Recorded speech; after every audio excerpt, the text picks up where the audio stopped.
Parce qu'il faut savoir d'où vous venez. Ouais. Vous êtes un militant communiste. Dans l'Hérault. Vous avez le buste de Lénine. Vous êtes un admirateur de la révolution communiste soviétique qui a tué des centaines de millions de gens. Vous êtes un héritier de Staline. Vous êtes un admirateur de Robespierre. Le procès de l'extrême gauche.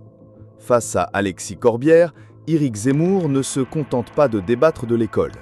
Il attaque l'héritage historique de son adversaire, le liant directement aux pires tyrannies du XXe siècle. Face aux attaques de la gauche, Zemmour refuse le rôle de l'accusé et devient procureur. Pour comprendre comment il a retourné la table et forcé son adversaire à renier sa propre histoire, il faut revenir au début, quand Alexis Corbière a tenté de le diaboliser. Comme un homme de droite dur, un séguiniste, vous n'avez jamais été mon ami. Effectivement, comme je ne beaucoup de prétends pas être votre ami, je dis qu'on déjeune ensemble et que vous me trouviez sympathique. Je ne sais pas si je vous trouvais sympathique. En tout cas, vous le montriez. C'est effrayant parce que quand on parlait déjà... Mais je ne pensais pas que vous deviendriez ce leader d'extrême droite que vous êtes aujourd'hui. Mais on va parler... Non, mais oui. Leader d'extrême droite. Oui, monsieur. Vous savez, vos ancêtres appelaient le général de Gaulle fasciste.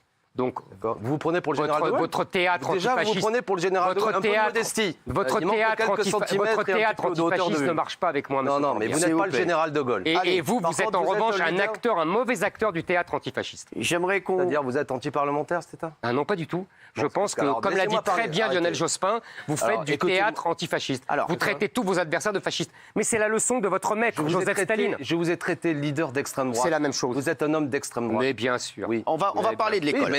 Attendez. Éric Zemmour, Alexis Corbière. On a le droit. Parce que depuis le début, quand on vous interpelle sur un de vos livres, il ne faut pas parler de vos livres, il faut parler maintenant de ce que vous dites maintenant. Oui, c'est quand même curieux de la part d'un homme politique. Pas du tout. Si. Pas du tout. Maintenant, je vous dis, vous êtes un leader d'extrême droite. Non, vous n'êtes pas un leader d'extrême droite. Je ne suis pas un leader d'extrême droite. Vous êtes un qu'est-ce que c'est l'extrême droite radicalisé. Que Dieu ne plaise. D'accord. L'extrême droite, c'est celle qui veut renverser la République. Je ne veux pas renverser la République. On va en parler. Non, mais c'est important. Donc, Éric Zemmour, vous ne considérez pas comme un leader d'extrême droite. Il est féministe, il n'est pas d'extrême droite, il est tout à fait jamais dit. J'ai répondu à Madame Moreno. J'ai répondu à Madame Moreno. Bon, alors, on peut parler. Vous êtes d'extrême gauche. Pardon? Vous êtes d'extrême gauche. Moi, je suis un républicain social, mais je veux dire, je ne me mets pas. Ah bon? De quoi? Non, mais vous êtes d'extrême gauche. Pardon? Vous êtes d'extrême gauche. C'est comme ça qu'on qualifie, mais si vous voulez, moi je me qualifie comme un l'échiquier politique, voilà. Et ben voilà, moi je me qualifie comme un gaulliste bonapartiste. D'accord, très bien. Alors on va parler maintenant, on peut parler... Allez-y, allez, on va parler du sujet qui nous réunit. Des problèmes de l'école. Exactement, parce que vous êtes professeur d'histoire-géographie en lycée professionnel. C'est parti, Alexis Corbière, parce que vous dites, Éric Zemmour, dès la rentrée prochaine, nous referons de l'école l'instrument de l'assimilation à la française et nous chasserons des classes de nos enfants le pédagogisme, l'islamo-gauchisme et l'idéologie LGBT. Vous avez dit ça lors de votre meeting. Alors, Alexis. Oui, donc moi je pense que la République, souvent c'est des mots, mais c'est d'abord des actes concrets. Et ça se matérialise dans des services publics. Et le premier service public, c'est l'école. L'école publique, laïque et républicaine. Et vous, cette phrase, c'est un triptyque dans lequel on retrouve tous les mantras qu'on connaît depuis des années, des mensonges, des fantasmes contre l'école républicaine, de cette vieille haine contre l'école républicaine et d'une violence verbale contre le monde enseignant et l'ensemble de ceux qui font vivre l'école publique. Oui, monsieur. Pendant une époque, les gens comme vous, dont vous êtes l'héritier, parce que vous êtes l'héritier d'une histoire, hélas, française, ils considéraient que l'école était entre les mains des francs-maçons. Et puis après, ils ont considéré que l'école était entre les mains des instituteurs socialistes, entre les mains des communistes. Et puis après, c'était les maoïstes, les trotskistes. Aujourd'hui, vous, c'est le lobby homosexuel, c'est le pédagogisme et toute une série de sottises qui, chaque fois, fait diversion sur les vrais problèmes de l'école publique. Parce qu'il y a des vrais problèmes à l'école publique.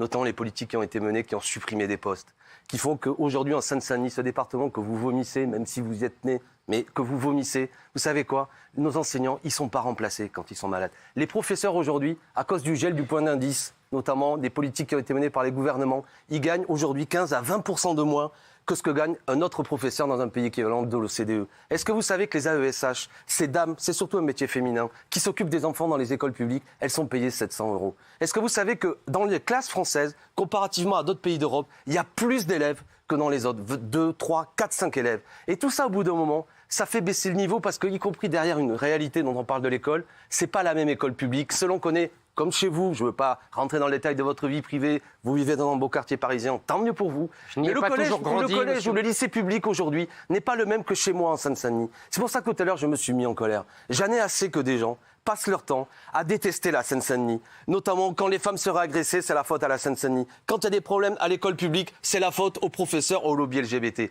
Déjà, c'est quoi le lobby homosexuel, le lobby LGBT? C'est quoi le pédagogisme? Je peux vous citer un pédagogiste pour qu'on comprenne. Juste pour que la phrase... Et vous allez me dire qu'est-ce que vous avez contre cette phrase. c'est la méthode qui consiste à ne plus dicter comme un arrêt à la règle à l'enfant, mais à la lui faire trouver. Elle se propose avant tout d'éveiller la spontanéité de l'enfant pour en surveiller et diriger le développement normal au lieu de l'emprisonner dans des règles toutes faites auxquelles il ne comprend rien. Vous n'êtes pas d'accord avec ça? Non. D'accord. Bon, ouais, c'est D'accord, très bien, c'est un pédagogiste qui a dit ça? Absolument, sans doute. Vous savez qui c'est? Jules Ferry. Voilà. Je la connais par cœur, votre Jules Ferry était un pédagogiste? Le piège s'est refermé. Corbière pensait avoir prouvé l'absurdité des positions de Zemmour en utilisant une citation de Jules Ferry, un père fondateur de la République. Mais il a sous-estimé son adversaire. Zemmour ne va pas répondre sur le fond de la citation, il va attaquer la légitimité même de son accusateur. La contre-attaque sera personnelle, historique et dévastatrice. Il y a une interro surprise Est-ce que ou Jules quoi, les gars, Ferry là était un pédagogiste qui a détruit l'école? Monsieur Corbière. S'il vous plaît, Vous allez-y, n'êtes pas Eric Zemmour. d'accord avec Est-ce que je peux vous Alexis, laissez-le répondre? répondre, après vous allez reprendre. L'émission comme est ça. faite pour vous, hélas. Merci, Non, mais, monsieur non, mais Corbière. juste Alexis. Comme savez, ça, monsieur vous Mélenchon allez a eu poser la plusieurs même questions, mission, hein. et comme ça, vous lui poserez D'abord, votre question. quand vous parlez de mon héritage, moi, j'aimerais bien parler du vôtre. Vous Je ne êtes... suis pas encore candidat à l'élection Non, présidentielle. monsieur Corbière. Ne faites pas diversion. Non, je ne fais pas diversion, Ne faites pas- Ah bon, d'accord. je réponds comme je veux.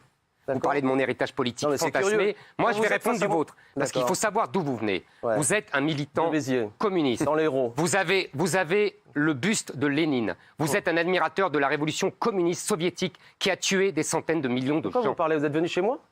Qu'est-ce que vous racontez? Je le sais. là Ah bon, c'est quoi Vous êtes un héritier de Staline. Vous Non, mais êtes c'est un inquiétant, admirateur de pardon, vous Robespierre. m'avez cambriolé Vous la êtes nuit. un admirateur de Robespierre. D'accord. Non, Qui des a Jacobins, de guillotiné manière des générale. milliers de personnes. C'est faux. D'accord. Vous discuterez de ça avec Mélenchon. Alors, ça, c'est au moins une affaire j'ai réglée. pas Alors, vous avez, Maintenant, vous avez un point commun tous les deux, vous adorez l'histoire. Absolument. Voilà, donc c'est vrai que normalement, vous Absolument. devriez pouvoir Absolument. discuter. Ok. D'ailleurs, vous avez dit beaucoup de bêtises tout à l'heure. oui, C'est vous pas aussi, grave. mais c'est pas grave. Alors, Allez, Je n'ai pas encore trop parlé. non, mais dans le Notamment passé. sur l'histoire. Oui. Mais vous êtes un admirateur, vous, de Napoléon, Absolument. d'accord? Qui a Absolument. réprimé d'autant le peuple français. Vous savez, je vais vous dire un Non, truc sur les non, prénoms. non, Vous savez pour quelle excusez-moi, raison il a sauvé la révolution, Napoléon. Écoutez-moi. Vous savez Allez-y, pour quelle raison allez-y, Napoléon, en 1803, il demande à ce qu'il y ait notamment une réglementation sur les prénoms? Vous savez quels étaient les prénoms qui étaient donnés par les Français? Des que Napoléon- prénoms révolutionnaires. Oui, Marat, Kléber, Ouais. Carnot. Et c'est parce que Napoléon, Slay, tout justement, ça. voulait écraser le souvenir de la Révolution Il a française. parce qu'il sauvé mettait en la place un Révolution empire. française. Il a notamment mis en place cette loi dont vous réclamez, qui n'avait rien à Pas voir du avec tout. l'islam. Évidemment que ça n'a rien à voir avec l'islam, il n'y a pas de D'accord. musulmans, voyons. Alors, S'il vous plaît. pourquoi vous vous en réclamez? Alors pourquoi vous en S'il vous réclamez? plaît, Parce que allez, c'est une loi. Le verdict de cette arène est une leçon de rhétorique. Alexis Corbière est arrivé avec un plan, enfermer Zemmour dans la case extrême droite et le dépeindre en ennemi de l'école républicaine. Mais il a commis une erreur fatale. Il a attaqué Zemmour sur le terrain de l'histoire. Ce dernier a non seulement refusé l'étiquette, mais il a retourné le procès contre son accusateur, le forçant à se justifier sur son héritage communiste, de Staline à Robespierre. Le débat sur l'école est devenu une confrontation sur qui est le véritable héritier de la terreur. En se revendiquant gaulliste bonapartiste, Zemmour s'est positionné en homme d'ordre, face à ce qu'il dépeint comme le chaos révolutionnaire. La question qu'il laisse est simple. Qui sont les véritables ennemis de la République? Le débat est ouvert. Pour d'autres batailles idéologiques au sommet, abonnez-vous à Arène Politique.